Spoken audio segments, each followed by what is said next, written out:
Halo, halo. Assalamualaikum anak-anak kelas 4 yang hebat-hebat.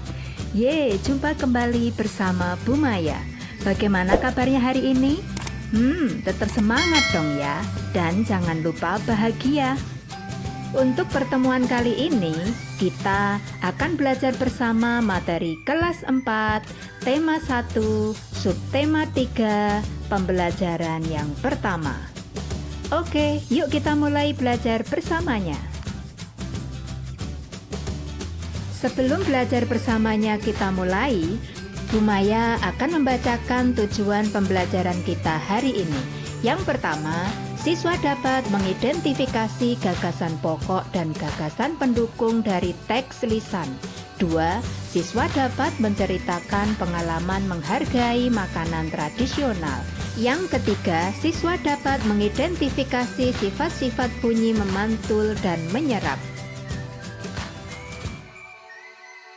Oh iya, ingatkah kamu bahwa negara kita Indonesia memiliki keberagaman adat istiadat,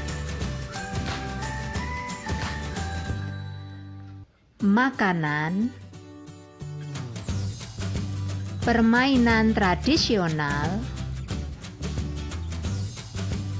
tarian, dan lainnya. Kita harus mensyukuri karena kita dapat menikmatinya. Kemudian, makanan tradisional Indonesia membutuhkan waktu dalam mengolahnya. Pembuatnya pun harus ahli membuatnya. Kamu akan belajar tentang seorang ibu pembuat dodol Betawi, makanan tradisional dari Betawi.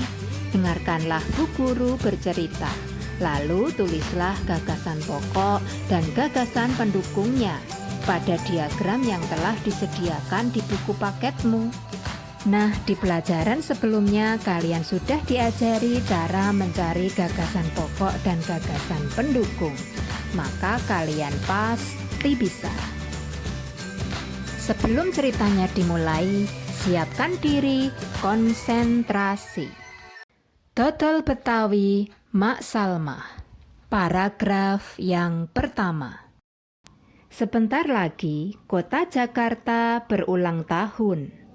Mak Salmah menerima banyak pesanan dodol tradisional Betawi. Biasanya ketika ulang tahun kota Jakarta, banyak pertokoan yang mengadakan festival Betawi. Makanan Betawi menjadi jajanan di festival tersebut. Kerak telur, bir peletok, dan dodol Betawi menjadi primadonanya. Paragraf yang kedua. Sejak seminggu yang lalu, Mak Salmah bekerja keras bersama ibu-ibu tetangganya membuat adonan dodol. Ketan, gula merah, gula pasir, dan santan dicampur menjadi satu. Mak Salmah dan ibu-ibu menyiapkan bahan, memarut kelapa, dan menumbuk beras ketan. Adonan dituang kawa, lalu diaduk hingga kental. Proses pengadukannya dilakukan terus-menerus selama 8-12 jam. Pembuatannya memang berat dan lama. Oleh karena itu, pembuatan dodol Betawi membutuhkan kerjasama. Paragraf yang ketiga. Untuk memenuhi pesanannya, Mak Salmah selalu melibatkan tetangganya. Mak Salmah ingin rezeki yang diperolehnya dari dodol Betawi tidak dirasakannya sendiri. Mak Salmah ingin warga di sekitarnya juga ikut melestarikan makanan tradisional milik kampung sendiri. Dodol Betawi Mak Salmah ikut melestarikan budaya, memupuk kerjasama, serta menjalin keakraban antar warga. Nah, itulah tadi cerita tentang dodol Betawi Mak Salmah. Wah, ternyata tidak mudah ya untuk membuatnya dan butuh waktu berjam-jam, bahkan butuh bantuan banyak orang untuk membuat makanan tradisional. Oleh karena itu, mari kita hargai dan kita lestarikan makanan tradisional daerah kita.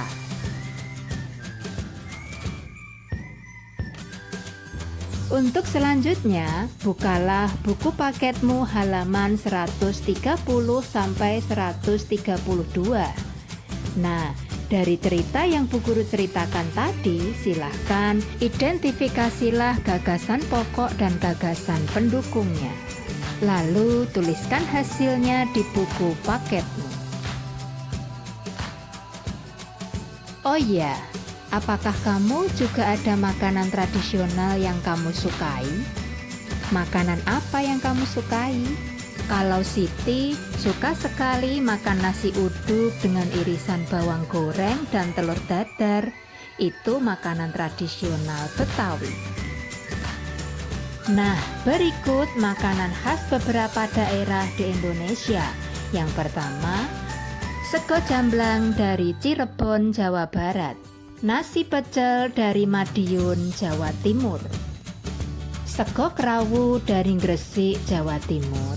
Lontong sayur dari Jakarta, Jawa Barat. Dan yang terakhir yaitu nasi gudeg dari Yogyakarta. Kamu suka yang mana? Wah, Bu Maya juga suka lontong sayur. Sekarang, cobalah cari tahu makanan tradisional di daerahmu. Kemudian, ceritakan nama makanannya, cara membuatnya, rasanya, terus bagaimana caramu menghargai makanan tradisional tersebut. Kirimkan ceritamu kepada gurumu dalam bentuk rekaman suara atau rekaman video. Oh iya, kamu tidak perlu khawatir. Jika kamu mengalami kesulitan, kamu bisa bertanya kepada orang tuamu atau kepada gurumu. Sekarang, coba lihat pedagang jajanan tradisional yang sedang keliling kampung untuk teriak-teriak menawarkan dagangannya. Bunyi atau suara pedagang tadi bisa terdengar di mana-mana karena sesuai dengan sifat bunyi, yaitu dapat merambat melalui udara hingga sampai di telinga kita. Nah, agar kalian bisa memahami sifat-sifat bunyi, lakukanlah percobaan pemantulan dan penyerapan bunyi yang ada di halaman 135. Langkah kerjanya, susunlah 2 buku dengan ketinggian yang sama. Kemudian letakkan tabung di atas buku. Lalu, pegang arloji di telingamu. Dengarkan baik-baik bunyi detak arlojinya. Kemudian, letakkan arloji ke dalam salah satu tabung. Lalu, dengarkanlah dari ujung tabung yang lain suara arlojinya. Setelah itu, mintalah temanmu untuk memegang piring atau benda lain di ujung tabung yang lain. Apakah kamu sekarang dapat mendengar bunyi detak arlojinya?